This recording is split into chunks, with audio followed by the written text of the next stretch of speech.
Hi, I'm Dr. Bertice Berry, and I want to tell you a story.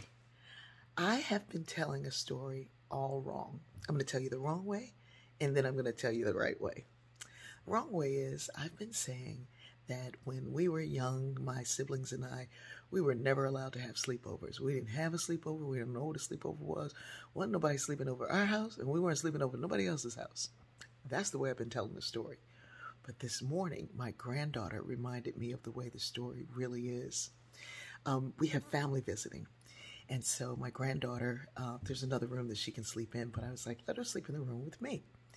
And so she's been sleeping much better, more deeply.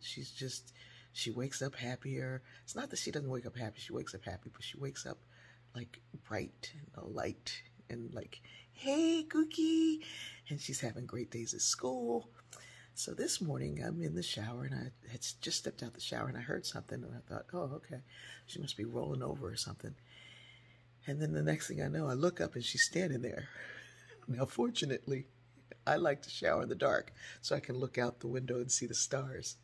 That's a whole nother thing. Anyway, I grabbed my towel and I was like, oh, she's like, Googie, you scared me. And I was like, and you scared me too. And it reminded me of the right way the story is told. We were not allowed to have sleepovers in anybody's house except my cousins. Oh, but when the cousins came over, or when we went over the cousins' houses, and there were tons of Freeman children everywhere. When the cousins came over, or when we were with the cousins, it may have been the Mathises or the Jacksons or the Kings.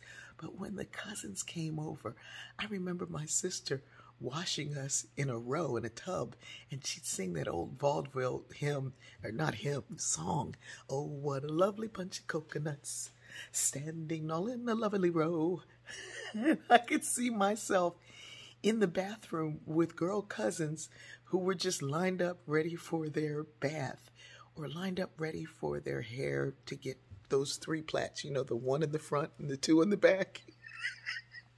One day, about maybe 10 years or so ago, we were at a family funeral and my brother looked at one of my cousins and said, remember when we were kids and our moms were screaming and yelling and telling us what we had to do?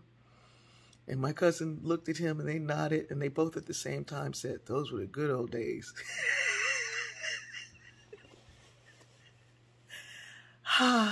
Think about the time that you got with your cousins or people who were like cousins. Because some of us, and I'm one of them, didn't know that those people who we called cousins were really my mother's second, third cousin, 62 times removed, but we grew up like cousins. All of us have stories we only saw one way, but there's another way to see it. I love you. You my cousin.